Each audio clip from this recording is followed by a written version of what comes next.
السلام علیکم ورحمۃ اللہ وبرکاتہ۔ معزز و مکرم ناظرین و سامعین، رمضان کا متبرک بابرکت مہینہ و جاری و ساری ہے۔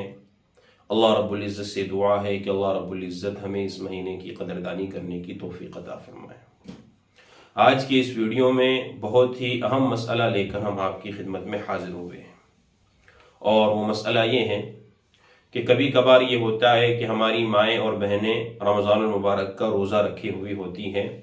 لیکن اچانک یہ ہوتا ہے کہ ان کو ماہواری آ جاتی ہے، پیریڈ آ جاتے ہیں۔ اب وہ بڑی پریشان ہو جاتی ہے کہ ہمارے روزے کا کیا ہوگا، ہمارا روزہ ہوگا یا نہیں ہوگا۔ آج کی اس ویڈیو میں ہم ڈیٹیل کے ساتھ آپ کو بتائیں گے کہ ان کے روزے کا کیا مسئلہ ہے۔ سب سے پہلے تو یہ بات سمجھیے کہ مان لیجئے کہ کوئی عورت روزے سے تھی، رمضان المبارک کا اس نے روزہ رکھا، اور روزہ رکھنے کے بعد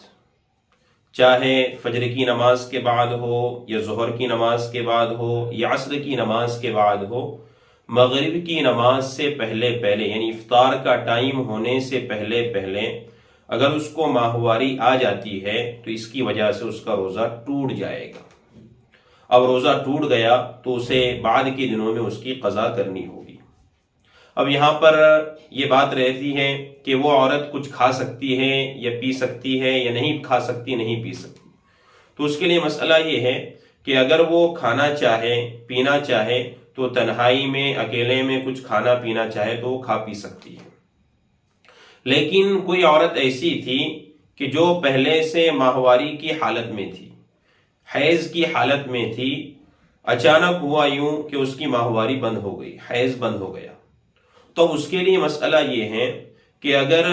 سحر کا ٹائم ختم ہونے کے بعد، چاہے فجر کی نماز کے بعد ہو یا ظہر کی نماز کے بعد ہو یا عصر کی نماز کے بعد ہو، افطار کے ٹائم سے پہلے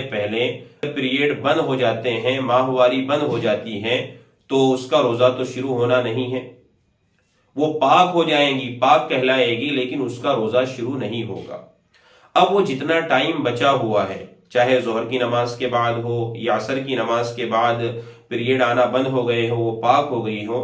تو اب یہ جتنا ٹائم بچا ہوا ہے، اس ٹائم کے اندر نہ تو وہ کچھ کھا سکتی ہے اور نہ پی سکتی ہے، بلکہ وہ روزے داروں کی مشابہت اختیار کریں گی۔ جس طرح روزے دار کھانے پینے سے بچتے ہیں، ایسے یہ عورت بھی کھانے پینے سے بچے گی۔ یہ بہت اہم مسئلہ ہے، اس کے اندر ہماری مائیں اور بہنیں بہت ساری غلطی کر دیتی ہیں، اس لیے اسے اچھے سے سمجھنے کی ضرورت ہے۔